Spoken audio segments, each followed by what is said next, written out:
So let's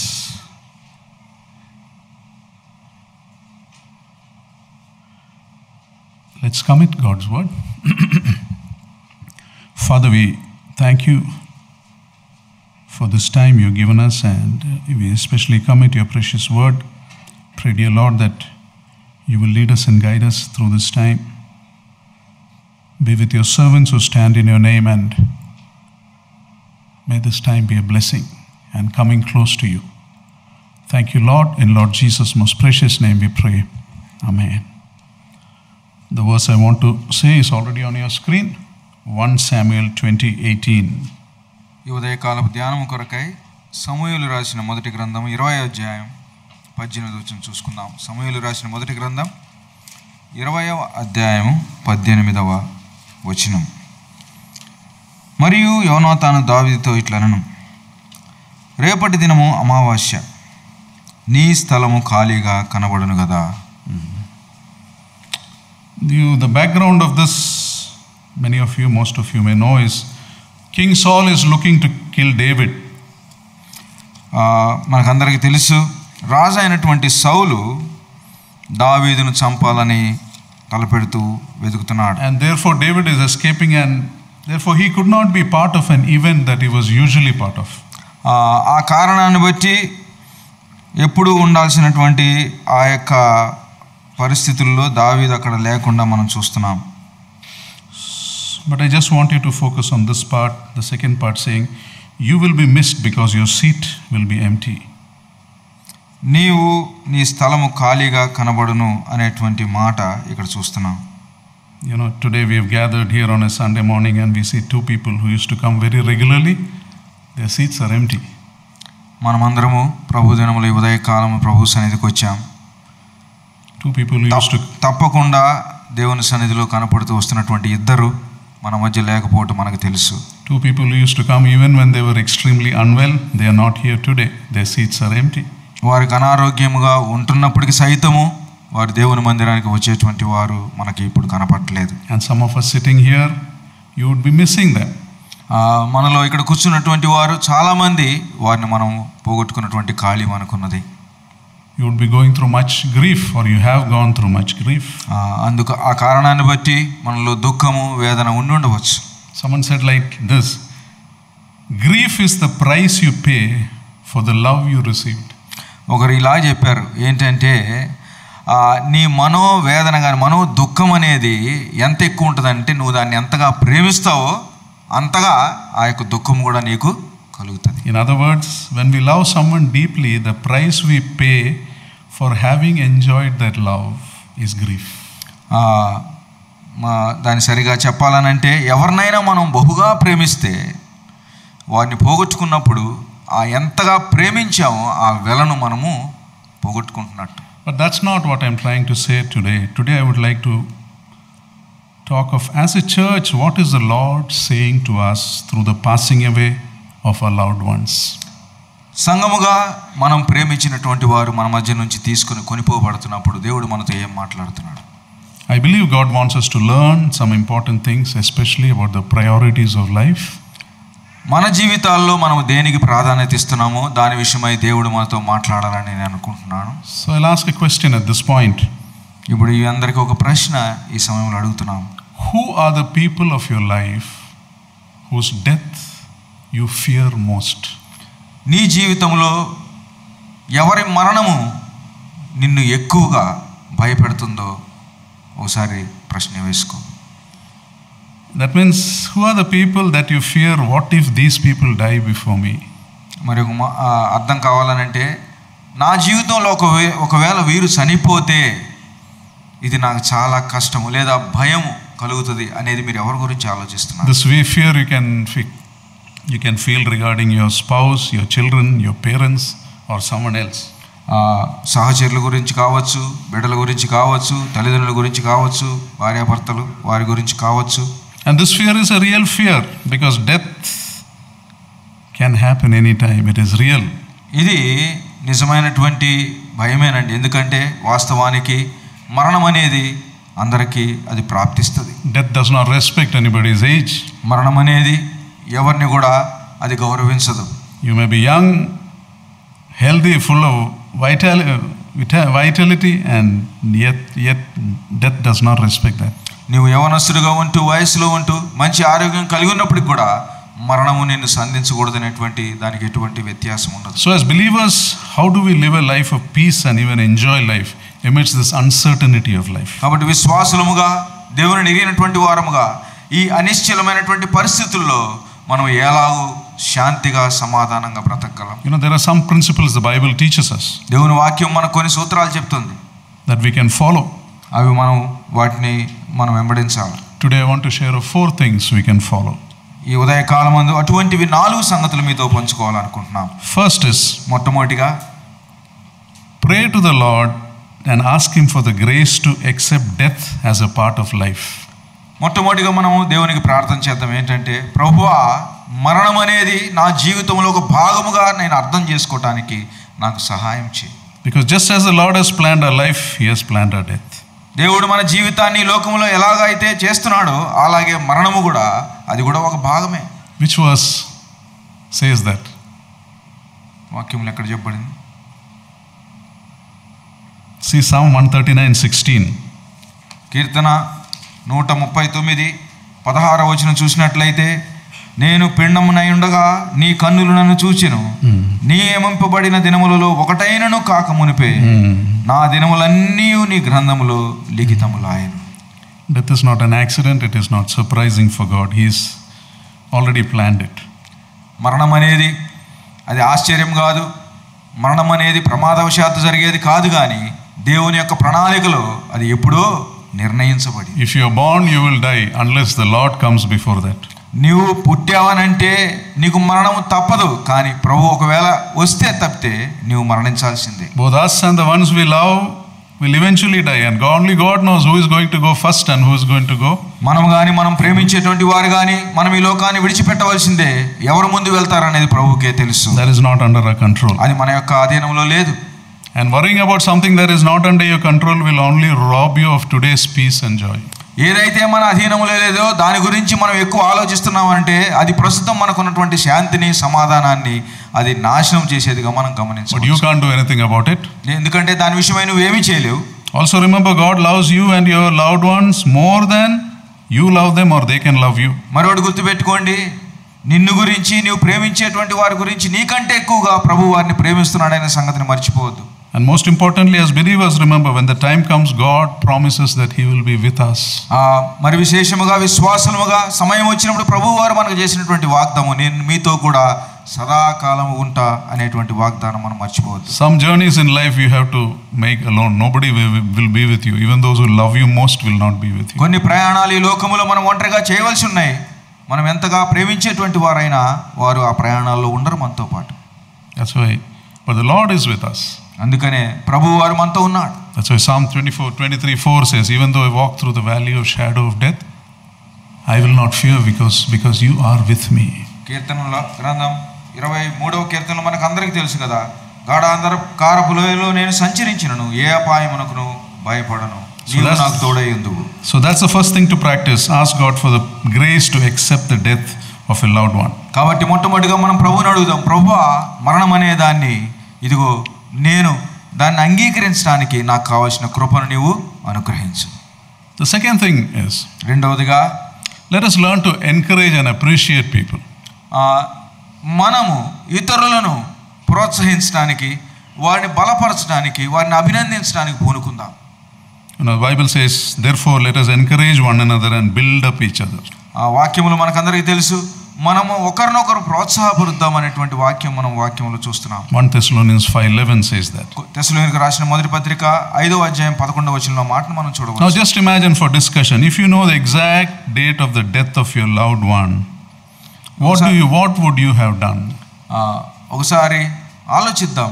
మనం ప్రేమించేటువంటి వారు ఏ రోజు ఈ లోకాన్ని విడిచిపెడతారో మనకు ఆ తేదీ తెలిస్తే మనం ఏం చేయాలనుకుంటాం? What would you have done or what would you have not done?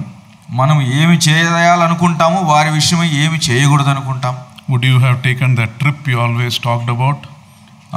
మనం ఎప్పుడు వెళ్ళాలనుకున్నటువంటి ఆ ప్రయాణం మనం కలిసి చేశామా? Would you be less critical and more complimentary? విమర్శనాత్మకంగా కాకుండా వారిని ఎక్కువగా అభినందిస్తూ మనం జీవించామా? Would you spend more time with them and tell them more often that you love them? వారితో ఎక్కువ సమయం గడిపి ఇదిగో నేను నిన్ను ప్రేమిస్తున్నాను అనేటువంటి ఆ యొక్క వార్తను, ఆ యొక్క మాటను వారికి చెప్పగలిగి ఉండేవాడివా? William Barclay tells about a man who was very rude to his wife. William Barkley దైవజనుడు ఈ కథ చెప్పాడు. ఒక వ్యక్తి తన భార్య విషయం ఎంతో కఠినంగా ఉండేటువంటి వాడు. He was a good person, but he was a very rude person. తాను మంచివాడే కానీ కఠినంగా ఉండేవాడు. He used to take care of him. She used to take care of him, keep the house very neatly, but he was always rude to her. ఇల్లంతా చక్కబెట్టుకొని మంచిగా ఉన్నప్పటికీ కూడా ఆయన ఎంతో కఠినంగా ఉండేటువంటి వాడు. One day she died suddenly and he was heartbroken. ఒకానొక దినమందు ఆమె మరణించింది. వెంటనే ఆయన హృదయము పగిలిపోయింది. Because that's when he realized how much she took care of him. ఆ రోజు ఆయనకు అర్థమైంది తన విషయమై ఆమె ఎంతగా ఇదిగో తన శ్రద్ధ తీసుకుంటుందని. And how he never appreciated her. ఆమెను ఎప్పుడు కూడా జీవితంలో అభినందించలేదు. And he says, if only I can speak to her now for a few minutes. ఆయన ఏమన్నాడంటే ఇప్పుడు కొద్ది క్షణం కొంతసేపు ఆమెతో నేను ఒకవేళ మాట్లాడగలిగి ఉంటే మంచిది. I want to tell her how sorry I am. నేను ఎంతగా ఈ విషయంలో పరితపిస్తున్నానో ఆమెకు చెప్పాలనుకుంటున్నాను. I want to tell her how much I miss her.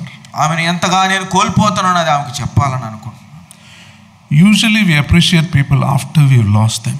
సాధారణంగా మనం మనుషుల్ని వారి లోకాన్ని విడిచిపెట్టినాక వారి విషయమై మనం ఎంతో ఆలోచిస్తాం. That's why they say statistics wise dead people get more flowers than living people. అందుకనే స్టాటిస్టిక్స్ ప్రకారం ఏం చెప్తారంటే చనిపోయిన వారికి ఎక్కువ పుష్పాలు వస్తాయి బ్రతికున్న వారి కంటే. But remember, someone said dead noses cannot smell roses. అదే సమయంలో మనం గుర్తుపెట్టుకోవాల్సింది ఏంటంటే చనిపోయినటువంటి వారి యొక్క ముక్కులు వాసనను పీల్చలేవు. అవి ఎంత సువాసన ఇచ్చినా కానీ ఆ పుష్పాలు అది పీల్చలేవు. So let's have that habit of appreciating others. కాబట్టి ఇతరులను అభినందించడం అనేది ఆ యొక్క అనుభవం మనం కలిగి ఉందాం. Especially those who make your life comfortable. ప్రత్యేకంగా మన జీవితాలను ఎంతో చక్కగా కొనసాగటానికి మనకు తోడ్పడేటువంటి వారిని. Can be your parents, it can be your spouse. అది తల్లిదండ్రులు అవ్వచ్చు లేదా మన సహచరులు కావచ్చు. Somebody said like this, in the children's bag there is a rough book. పిల్లల యొక్క స్కూల్కి వెళ్ళేటువంటి బ్యాగ్లో రఫ్ బుక్ అనే బుక్ కూడా ఒకటి ఉంటుంది. That rough book will be in the worst condition because nobody inspects that. ఆ రఫ్ బుక్ అది ఎంతో దయనీయమైన స్థితిలో ఉంటుంది, ఎందుకంటే ఎవరు దాన్ని రోజు చూడరు. And it's rough because it bears the load and responsibilities of all the rough work that the other books do. ఆ రఫ్ బుక్లో ఏముంటుందండి, మిగతా బుక్లో ఏదైతే ఎంటర్ చేయకూడదో అది అంతా కూడా ఆ బుక్లో మనము చేస్తూ ఉంటాం. And it's because of the presence of that rough book that all the other books are neat and tidy and well maintained. ఆ రఫ్ బుక్ ఉండటం కారణం బట్టి అసలు క్లాస్ వర్క్ కానీ హోంవర్క్ కానీ ఎటువంటి రచనలు కూడా దాని మీద లేకుండా అవి క్లీన్గా ఉంటాయి. And teachers don't give marks for the rough book. కానీ టీచర్లు రఫ్ బుక్ మార్కులు ఎవరు. And in our families also there can be a rough book. కుటుంబాల్లో కూడా ఇలాంటి రఫ్ బుక్ లాంటివి ఉండవచ్చు. Can be a father, a mother, an elder brother or sister or your spouse also. ఇదిగో తండ్రి కావచ్చు, తల్లి కావచ్చు, అన్న కావచ్చు, తమ్ముడు కావచ్చు, అక్క కావచ్చు, చెల్లి కావచ్చు, సహచరులు కావచ్చు. You're doing well because they sacrificed for you. ఇదిగో నీవు ఈరోజు ఇలాగ ఉన్నావంటే వారి త్యాగపూరితమైనటువంటి జీవితాల బట్టి నీవు ఉంటున్నావేమో. Have you acknowledged their presence? అటువంటి వారిని నీవు ఎప్పుడన్నా అభినందించావా? Have you thanked them? వారిని ఎప్పుడన్నా ఇదిగో వారి కృతజ్ఞతలు చెప్పావా? Please appreciate before the rough book gets over. ఎందుకనగా గుర్తుపెట్టుకోండి, త్వరగానే ఆ దినాలు గతించిపోతాయి. So that's the second thing to practice. Learn to encourage and appreciate people. కాబట్టి మనం ఇతరులను ప్రోత్సహిద్దాం, వారిని అభినందిద్దాం. The third aspect. మూడవదిగా, don't waste any more time in silly arguments and little irritations. దయచేసి మీ సమయాన్ని చిన్న చిన్న వాగ్వివాదాల యందు కానీ పనికిరానటువంటి వాటి మీద కానీ దయచేసి మీ సమయాన్ని వెచ్చించండి. Stop criticizing. We don't have that much time left in the world. ఇదిగో ఈ లోకంలో మనకు అంత సమయం లేదు, దయచేసి వాటి జోలు మనం పోవద్దు. Psalm 90:12 says, teach us to number our days so that we may gain a heart of wisdom. కీర్తనల గ్రంథంలో మనకందరికీ తెలుసు, దేవా ఈ లోకములో ఈ యొక్క జీవిత దినాలను లెక్కించడం నాకు నేర్పించు. What does it mean, number your days? జీవిత దినాలని లెక్కించడం నేర్పమంటే దాని అర్థం means value your days. దాని అర్థం ఏంటంటే దాని విలువను కట్టడం నేర్పించు. If I have less money in my pocket and I have 15 days before I get my next salary, I'll be very careful how I spend it, right? ఒకవేళ నా జేబులో కొంతే ధనం ఉంచుకొని ఇంకా 15 రోజుల తర్వాత నాకు జీతం వస్తుందంటే ఈ 15 రోజులు ఎంత జాగ్రత్త ఖర్చు పెడతాదాన్ని? If you knew you had less time on earth, how would you live? నీకు ఈ భూలోకంలో జీవించడానికి మరికొద్ది వ్యవధి ఉందంటే ఎలా జీవిస్తావు? Someone wrote like this. ఒకరు ఇలా రాశారు. He said, I counted my years and discovered that compared to the years behind me, the years before me are very less now. ఆయన ఏమన్నాడంటే, ఇదిగో నేను గతించిన కాలం అంతటిని ఒకసారి తలపోసుకుంటున్నా, ఇక ముందున్నటువంటి కాలంతో పోల్చుకుంటే గతించిన కాలం కంటే ముందున్న కాలం చాలా కొద్దిదిగా నాకు కనిపిస్తుంది. I feel like a little boy who received a big box full of chocolates. అతను ఏమన్నాడంటే, పెద్ద చాక్లెట్లు ఒక చిన్న పిల్లవాడికి ఇచ్చినట్లుగా నాకు కనిపిస్తుంది. A box full of chocolates. ఒక పెట్టె నిండా చాక్లెట్లు. The first ones he ate quickly without taking time to enjoy. మొట్టమొదటి చాక్లెట్ దాన్ని ఏమాత్రం ఆనందించకుండానే వెంటనే తినేశాడు. But when I realized only a few are left, I began eating it slowly. కానీ ఎప్పుడైతే ఇక కొద్దిగా కొన్నే ఉన్నాయి అనుకుంటున్నానో వాటిని చాలా నెమ్మదిగా ఆనందిస్తూ వాటిని నేను తింటా ఉన్నాను. I began to eat slowly and taste deeply. అది మెల్లిగా తింటున్నాను, దాని రుచిని లోపల బాగా నేను అనుభవిస్తున్నాను. Now I don't have time to waste on useless talk and foolish attitudes. కాబట్టి ఇప్పుడు అనవసరమైనటువంటి మాటలు లేదా అటువంటి జీవిత వ్యవహార శైలి మీద నేను మనసు పెట్టదలుచుకోలేదు. I don't have time for useless discussions. పనికిరానిటువంటి ఆ యొక్క మాటలు, ఆ యొక్క సంభాషణలకు నాకు సమయమే లేదు. I don't have time to waste on oversensitive people. అనవసరంగా ఎక్కువగా వారి గురించి వారు పట్టించుకునే వారి మీద నా మనసు పెట్టుకోదలుచుకోలేదు. I don't have time to spend with immature people. ఎవరైతే పరిపక్వత లేని వారు ఉన్నారో వారితో సమయం గడపడానికి అసలు నాకు సమయమే లేదు. I don't have time to gossip or discuss the lives of others. వేరే వారి గురించి గుసగుసలు కానీ వారి గురించి మాటలు కానీ మాట్లాడుకోవడానికి నాకు సమయం లేదు. What they do with their life is their business, not mine. వారు జీవితాల్లో వారు ఏం చేస్తున్నారో అది వారి వ్యవహారం కానీ నా యొక్క వ్యవహారం కానే కాదు. I don't have time to run after power and possessions. ఇగో ఈ లోకంలో అధికారాల కొరకు ఆస్తుల కొరకు పరిగెత్తాల్సినటువంటి సమయం నాకు లేదు. I am no longer coveting other people's talents and other people's achievements. వేరే వారికి దేవుడు ఇచ్చినటువంటి తలాంతుల విషయం కానీ వారు పొందుకున్నటువంటి వాటి మీద కానీ నాకు ఎటువంటి ఆశను కానీ వాటి మీద అసూయ కూడా నేను పెట్టుకోదలుచుకోలేదు. I am happy where God has kept me. దేవుడు నన్ను ఇలా ఉంచినందుకే నేను సంతోషిస్తున్నాను. Because my soul is in a hurry. There are not many chocolates left. ఎందుకనగా ఇక అనుభవించడానికి ఎక్కువగా నా దగ్గర ఏమీ లేవు. I want to live close to people I love and enjoy being with.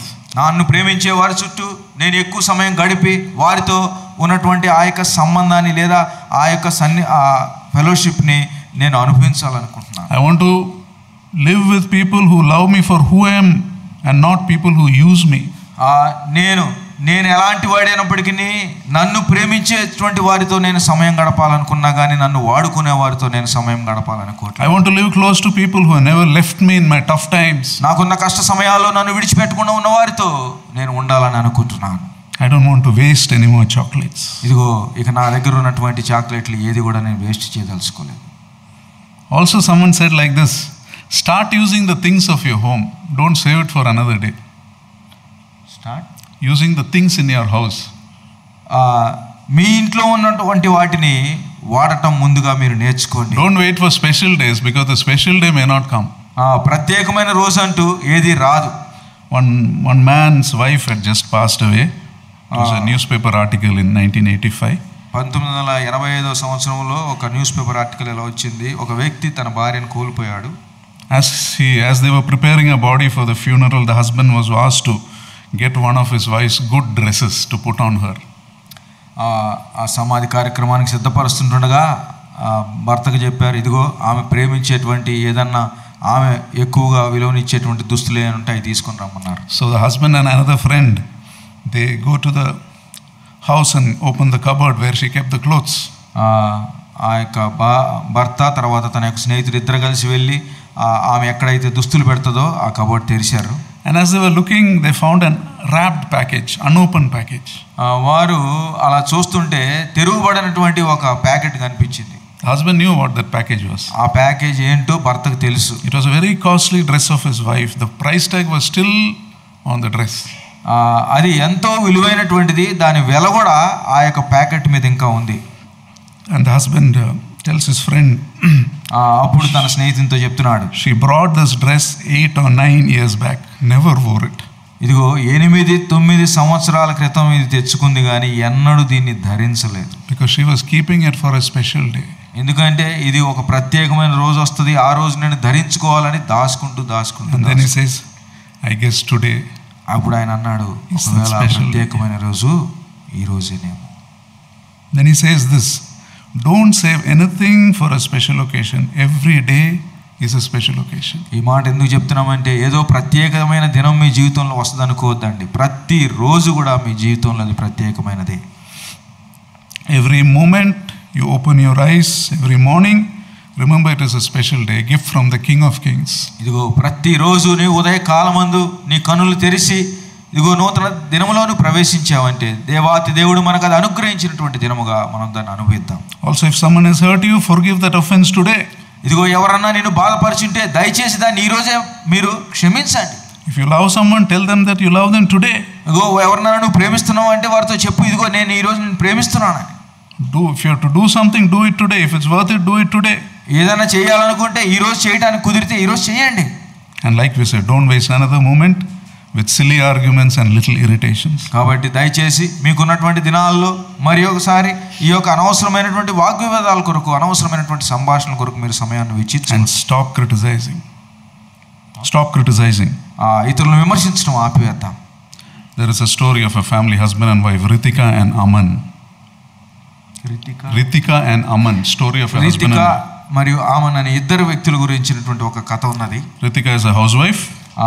ఆమె గృహచరిణి. And her relationship with the husband is not going on very well. ఆమె తన భర్తతో సరైనటువంటి సంబంధాలు ఇంట్లో చక్కగా లేవు. They fight about small issues at home. ప్రతి చిన్నదాని కొరకై వారి ఇంట్లో కొట్లాడుకుంటారు.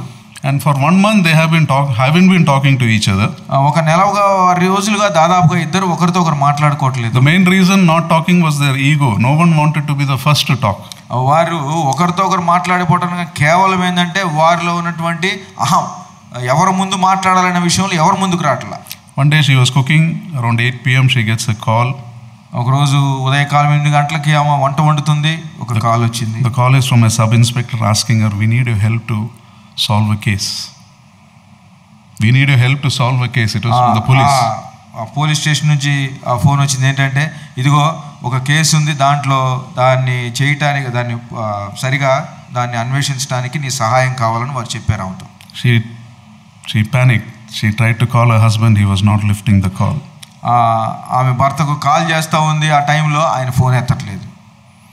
About 20 minutes the police jeep comes and takes her to the mortuary. 20 నిమిషాల తర్వాత police jeep post mortem mortuary రూమ్కి తీసుకెళ్ళింది. And they said, we found a body we couldn't identify. Is this your husband?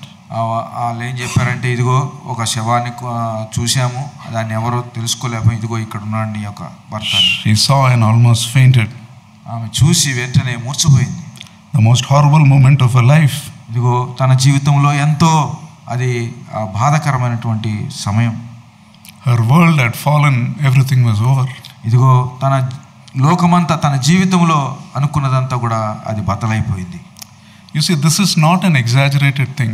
450 people die every day in India of road accidents. ఇదేమి కొత్తది కాదండి. ప్రతిరోజు 450 మంది road ప్రమాదాల్లో భారతదేశంలో చనిపోతుంటారు. And almost every family has a story like this. ఇదిగో దాదాపుగా ప్రతి కుటుంబానికి కూడా ఇలాంటి కథలు ఉన్నాయి ఇంట్లో. Police say family members get calls from different numbers to inform them about this. ఇదిగో పోలీసు వారు చెప్తుంటారు, వేరే వేరే నెంబర్ల నుంచి మేము ప్రయత్నం చేస్తాం వారికి ఈ యొక్క సమాచారాన్ని అందించడానికి. So don't wait for your partner to say sorry to you. కాబట్టి దయచేసి మీ సహచరులు మీకు క్షమాపణ అడగాలనేటువంటి ఆ సమయం కొరకు దయచేసి వేచి ఉండొద్దు. Don't let your ego spoil your relationships. మీలో ఉన్నటువంటి అహం అనేది మీకున్నటువంటి సంబంధ బాంధవ్యాలను తెంచకుండా దయచేసి. Life is too short to waste. జీవితం అనేది చాలా కొద్దిది. Many things in our life are not in our control, but at least we can take care of those that are in our control.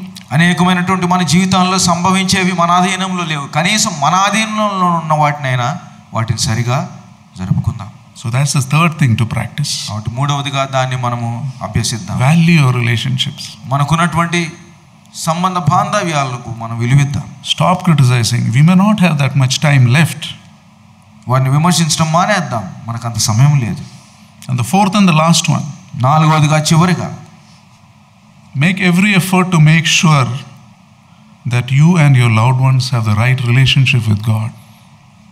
నీవు ప్రేమిస్తున్నటువంటి వారు ప్రతి ఒక్కరు కూడా దేవునితో సరి అయిన సంబంధం కలిగి ఉంటున్నారనే నిశ్చయతను కలిగి ఉండండి. We plan a lot of things for our loved ones.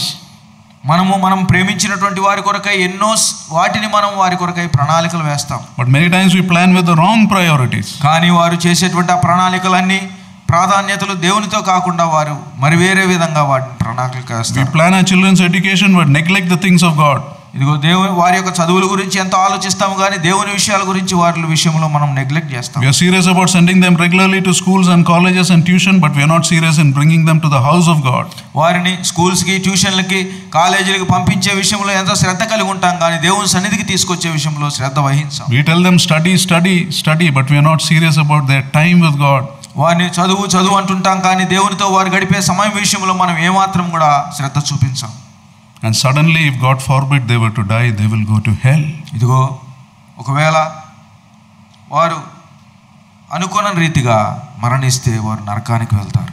The most important and most precious gift you can give your spouse or children is to make them serious about their walk with God. అతి ప్రాముఖ్యమైనటువంటి, అతి విలువైనటువంటి మనం ఇవ్వగలిగినటువంటిది బహుమానం వారికి ఏంటంటే దేవునితో వారు నడవలసినటువంటి మార్గం. In 3 John 1:4, the Apostle John says, I have no greater joy than to hear that my children are walking in the truth. యోహాను రాసిన 3వ పత్రిక 4వ వచనంలో చూసినట్లయితే, నా పిల్లలు సత్యమును అనుసరించి నడుచుకొనుచున్నారని వినుట కంటే నాకు ఎక్కువైన సంతోషము లేదు. This is so true. There is no greater joy than this. అవునండి, అది చాలా నిజమైనటువంటిది. అంతకంటే సంతోషం మరొకటి లేదు. And knowing that your children know the Lord, your loved ones know the Lord. మనం ప్రేమిస్తున్నటువంటి వారు ప్రభువుని ఎరిగిన వారంటే అది ఎంత సంతోషం. The Bible says, when you and your loved ones have the right relationship with God, then death holds no fear. Bible గ్రంథం ఏమని చెప్తుందంటే, మనం ప్రేమించేవారు మన తండ్రి అయిన దేవునితో మనం సరైనటువంటి సంబంధం కలిగి ఉన్నామంటే మరణమునకు మన మీద ఎటువంటి ఆధిపత్యము, because we will all go to heaven. ఎందుకనగా మనం ఎన్నడూ కూడా నరకానికి వెళ్ళేవారం కాదు. I'll tell a small illustration before I close. I had shared this in దావణగిరిలో చెప్పినటువంటి ఒక చిన్న ఇల్లస్ట్రేషన్ మీతో పంచుకోవాలనుకుంటున్నాను. One famous writer writes this quote. ఒక పేరు ఎన్నికైనటువంటి రచయిత ఈ యొక్క మాటలు రాశారు. He said like this. He said, everything you love will probably be lost. ఆయన ఏమన్నాడంటే, నీవు ప్రేమించే ప్రతిదీ కూడా దాదాపుగా నువ్వు పోగొట్టుకోవచ్చు. But in the end, love will return in another way, he said. కానీ చివరిలో ఆ యొక్క ప్రేమ అనేది మరొక రీతిగా నీ దగ్గరికి వస్తుంది. The writer's name is a person called Franz Kafka. Franz Kafka అనేటువంటి ఆయన ఇలా రాశాడు. He died in 1924. He was a Jew. He was an atheist. 1924 సంవత్సరంలో ఆయన యూదుడు, కానీ నాస్తికుడిగా చనిపోయాడు. He never married, had no children. ఆయన వివాహం చేసుకోలేదు, బిడ్డలు లేరు. One day he was walking through the park and he met a little girl who lost her doll. ఆయన ఒకరోజు పార్క్లోకి వెళ్ళాడు. అక్కడ ఒక చిన్న పాప తన యొక్క బొమ్మ పోగొట్టుకున్నటువంటి పాపను కనుగొన్నాడు. She was crying because she lost that doll. ఆ బొమ్మ పోగొట్టుకుంది కాబట్టి ఏడుస్తా కూర్చుంది ఆ పాప. So Kafka searched for the doll. ఆ కాఫ్టా ఆ బొమ్మ కొరకై వెతికాడు. He couldn't find. ఆయన కూడా కనుక్కోలేపాడు ఆ బొమ్మని. So he told her, meet me next day, I will search again with you, he said. ఆయన ఏమన్నాడంటే, నువ్వు మరుసటి రోజు రా, నేను ఎతికి లోపల ఒకవేళ ఉంటే నేను కొరకు తీసుకొస్తాను అన్నాడు. Next day when they searched, didn't find the girl, the author Kafka, he gave her a letter written by the doll. ఆ రోజు కాఫ్టా గారు ఒక లెటర్ రాశాడు ఆ అమ్మాయికి. ఏమనంటే, ఇదిగో నాకు నీ బొమ్మని నేను కనుక్కోలేదు కానీ అని ఒక No, the doll gave this letter to him. ఆయన ఏమన్నాడంటే, ఇదిగో బొమ్మ రాసినటువంటి ఉత్తరం నాకు దొరికింది, ఇదిగో తీసుకో అన్నాడు. And in that writing, in that the note was there, please don't cry, I am taking a trip to see the world, I will tell you about my adventures. ఆ బొమ్మ ఏమని రాసిందంటే, నువ్వు నా కొరకు ఏడవద్దు, నేను ప్రపంచమంతా తిరిగి అది ఎలాగ వింతగా ఉందో నేను అవన్నీ చూసి మరలా నీకు దాని గురించి చెప్పడానికి వస్తానని చెప్పింది. And that began a story between Kafka and the little girl. Every week he used to bring a letter from the doll to her. ఆయన అలాగేం చేశాడంటే ఆ పాపతో ఆ ఉత్తరాలు రాయడం ప్రారంభించాడు. ఆ పాపేమో అది ఆ బొమ్మే రాస్తుంది అనుకొని ఇంకా ఆ శీర్షిక ప్రారంభించబడింది. Letter were beautiful adventures and conversations. What all the doll did, the places he saw. Very interesting way he put those letters and used to give it to her. ప్రతి వారం కూడా ఆ బొమ్మ తాను ఏదో లోకంలో చూసిన, ప్రపంచంలో చూసిన అన్ని కొత్తగా చెప్పడం, ఆయన చక్కగా దాన్ని ఉత్తరం రూపంలో రాసుకొని బొమ్మ ఇచ్చిందని ఇస్తున్నాడు. Finally, after some time, Kafka brought another doll and gave her. చివరిగా కొంతకాలమైనాక ఈ కాఫ్టా ఏం చేశాడంటే మరి ఒక బొమ్మను తీసుకొచ్చి ఆయనకి ఆ పాపకి ఇచ్చాడు. And tells her, this is your doll. ఇదిగో చెప్పాడు, ఇదిగో ఇదే నీ బొమ్మ అని. Doll says, this is not my doll. It doesn't look like my doll. అప్పుడు ఆ పాప ఏమనిందంటే, ఇది నా బొమ్మ కాదు, అది అలా నా బొమ్మ ఇలా ఉండదని చెప్పింది. Then Kafka takes another letter and gives her, this is written by the doll, read. అప్పుడు కాఫ్టా మరి ఒక ఉత్తరం తీసి ఇచ్చాడు, ఇదిగో ఆ doll రాసిందని. And in that letter is, my travels have changed me. ఆ యొక్క బొమ్మ ఏమని, ఆ ఉత్తరం ఏమని రాసిందంటే, నేను చేసిన ప్రయాణాలు నన్ను మార్చివేసినాయి అని రాసింది. So the little girl hugged that doll and went home. ఆ పాప ఏం చేసిందంటే ఆ ఇచ్చిన బొమ్మను హత్తుకొని కౌగిలించుకొని దాన్ని ఇంటికి తీసుకొని పోయింది. A year later, Kafka died. ఆ తర్వాత సంవత్సరం తర్వాత కాఫ్టా గారు చనిపోయారు. And this girl slowly grew up. ఈ పాప పెద్దదైంది, పెరిగి. One day, when she was looking at her old doll, she saw an opening near the stitch, one of the stitches. Old? She had become old, the doll had become old. So she looked at the doll, one of the stitches were open. పాప పెద్దదైంది, ఆ తర్వాత ఆ బొమ్మ కూడా చాలా కాలం ఉంది, అయితే కింద కుట్లు కనిపించినాయి ఆ బొమ్మకి. And inside the stitch there was a note. ఆ యొక్క కుట్లు ఉపదిస్తే లోపల ఒక చిన్న నోట్ ఉంది. And in this note were these lines, everything you love will probably be lost, but in the end love will come in another way. ఏమని రాశారంటే, నువ్వు ప్రేమించే ప్రతిదీ కూడా ఒకవేళ నువ్వు పోగొట్టుకోవచ్చు, కానీ ఆ ప్రేమ మరి ఒక రీతిగా నీ దగ్గరికి వెనక్కి వస్తుంది. That may be true, but for a believer there is more to life. Everyone we love in the Lord we will meet again. అది ఒకవేళ సమంజసమై ఉండొచ్చు, సత్యమై ఉండొచ్చేమో, కానీ ఒక విశ్వాసికి మరి విశేషంగా ప్రభువు నందు మనకున్నటువంటి ఆశ, తప్పకుండా మనము కలుసుకుంటాము, మన వారు అనేటువంటిది మనకు నిరీక్షణ ఉంది. The Lord Jesus says, I am the resurrection and the life. He who believes in me will live even though he dies. ప్రభువారు అన్నాడు కదా, నేనే జీవమును పునరుద్ధానమును, నాయందు మృతి చెందువారు, ఆయన మరణించినను వారు తిరిగి లేతురు. That means all who believe in the Lord, death has nothing to fear. కాబట్టి ప్రభువునందు విశ్వాసం ఉంచిన వారు దేని విషయమై కూడా భయపడవలసిన అవసరం లేదు. Most people when they think of death, they think of death as a journey from the place of the living to the place of the dead. చాలా మంది మరణం అనగానే ఇదిగో బ్రతికున్నటువంటి ఈ స్థలం నుంచి చనిపోయేటువంటి వారి స్థలానికి వెళ్తున్నామనే భయం వారిలో ఉంటుంది. But that is not true. This is the land of the dead. We are going to the land of the living if you are in the Lord Jesus Christ. కానీ అది కాదండి వాస్తవం. ప్రభువునందు మనం ఉన్నట్లయితే ఇది మృతుల దేశం, మనం వెళ్ళేది ఎక్కడికి? సజీవుల దేశంలోనికి మనం వెళ్తున్నాం. Here everything dies.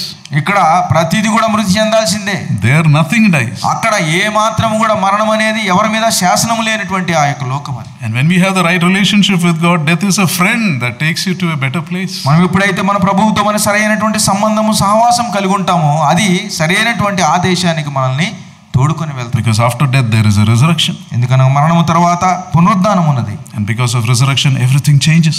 పునరుద్ధానం ఉన్నది కాబట్టి సమస్తం కూడా మార్చబడింది. Therefore for those who have trusted the Lord, the cemetery is no longer a place where we say goodbye. దేవుని యందు విశ్వాసం ఉంచినటువంటి మనకు సమాధులు అనేటువంటివి ఇదిగో ఈ జీవితానికి సమాప్తమని చెప్పేటువంటివి కాదు స్థలాలు. But it becomes a place where we remember that we will be together once again. ఆ యొక్క స్థలము మనకేం గుర్తు చేస్తుందంటే, ఇదిగో పాతి పెట్టినటువంటి వారితో మనం తిరిగి ఒకానొక దినమందు కలిసి ఉంటామనేటువంటి ఆ నిరీక్షణ మనకు పుట్టిస్తుంది. You see, for science students you remember how the butterfly goes to the cocoon, right? Science చదివిన వారికి అందరికీ తెలుసు కదా, సీతాకోక చిలుక, గొంగలి పురుగు, గొంగలి పురుగులో నుంచి సీతాకోక చిలుక ఎలాగొస్తుందో మనకు అందరికీ తెలుసు కదా. You know what the butterfly thinks is the end of the world is the beginning. What the cocoon, the caterpillar thinks is the end of the world is the beginning of a freedom which the caterpillar would have never enjoyed.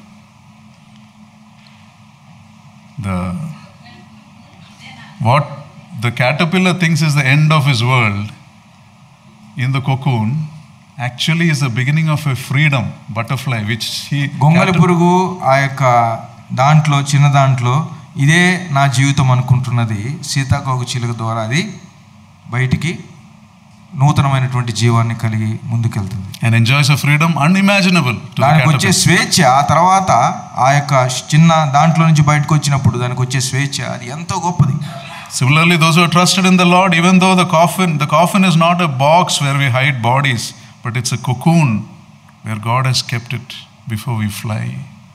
ఇదిగో దేవుని నమ్ముకున్నటువంటి మనకు కూడా ఆ యొక్క సమాధి పెట్టే చిన్నగా ఉన్నటువంటిది, అదేదో మనం మనిషిని పెట్టేది కాదు, కానీ అక్కడ నుంచి మనము పైకి వెళ్ళటానికి అది ఒక ద్వారంగా మనం ఎంచుకోవచ్చు. Death is not the end, it is the beginning of something very beautiful. మరణం అనేది మన యొక్క అంతము కాదు, కానీ అది ఎంతో సౌందర్యకరమైనటువంటి భవిష్యత్తుగా అది మన యొక్క మార్గం. So we saw 4 things that the Bible teaches us. దేవుని వాక్యం 4 సంగతులు చెప్తుంది. Pray to God, ask him to accept death as a part of life. మొట్టమొదటిగా దేవునికి ప్రార్థన చేద్దాం, ప్రభువా ఈ మరణం అనే దాన్ని అంగీకరించడానికి నాకు కావాల్సిన కృపను అనుగ్రహించు. Second, let us encourage and appreciate people. రెండవదిగా ఇతరులు ప్రోత్సహిద్దాం, ఆదరిద్దాం, వారిని మనం పురికొల్పుదాం. Third, let's not waste a single minute more for silly arguments. అనవసరమైన వాగ్వివాదాల కోసం మనం సమయాన్ని దయచేసి stop criticizing. We don't have so much time left. ఇతరులను విమర్శించేటువంటి ఆ యొక్క మనసు మనం వదిలిపెడదాం. And most important, make every effort to make sure that you and your loved ones have a serious relationship with the Lord. అన్నిటికంటే ముఖ్యంగా నీవు ప్రేమిస్తున్నటువంటి వారు దేవునితో సరైనటువంటి సంబంధం కలిగి ఉండడానికి కొరకై మనం ప్రాధాన్యత. Remember, we will all spend eternity somewhere. గుర్తుపెట్టుకోండి, మనందరం కూడా నిత్యత్వం అనేది ఎక్కడో చోట గడపాలి. Somewhere, heaven or hell. ఇదిగో పరలోకములైనా నరకములైనా. And every day given by God is a gift from him. ప్రతి దినము దేవుడు ఇస్తున్నటువంటిది దేవుని ఇచ్చే బహుమానం. So let us live for him. Let us seek that relationship with him. ఆయనతో సరైనటువంటి సంబంధం కలిగి ఉందాం. We hear about people dying suddenly, unexpectedly from a heart attack or stroke or an accident, and we are shocked and surprised. మనం అనేకుల గురించి ఇదిగో వారి లోకాన్ని విడిచిపెట్టి వెళ్ళారని, హార్ట్ అటాక్ అవ్వచ్చు, స్ట్రోక్ అవ్వచ్చు, అవన్నీ వింటున్నప్పుడు మనకు అది చాలా ఆశ్చర్యంగా ఉండవచ్చు. But we rarely think that if this should happen to me, would I be ready? కానీ మనం ఇదే నాకు సంభవించుంటే నేను సిద్ధంగా ఉన్నానా అనేది ఇప్పుడు ప్రశ్నించుకుంటాం. Most people foolishly plan about their temporary life on the world than their eternity. చాలా మంది బుద్ధిహీనతతో ఈ లోకంలో ఉన్నటువంటి అశాశ్వతమైనటువంటి ఈ జీవితం కొరకు ఎన్నో ప్రణాళికలు వేసుకుంటారు, కానీ నిత్య జీవం కొరకై ప్రణాళిక వేసుకోరు. But the wise people will plan their eternity more. కానీ జ్ఞానవంతులు తమ నిత్యత్వం గురించి ఎంతో మంచి ప్రణాళిక కలిగి ఉంటారు. And they will learn to hang loosely to the temporary things. ఈ లోకంలో ఉన్న అశాశ్వతమైన వాటి విషయమై దాన్ని గట్టిగా పట్టుకోకుండా వాటిని వారు ఎంతో తేలిగ్గా ఉంచుకుంటారు. Let us be among that wise people. అలాంటి జ్ఞానవంతులుగా మనం ఈ లోకంలో ఉందాం. Let us pray. ప్రార్థన చేసుకుందాం.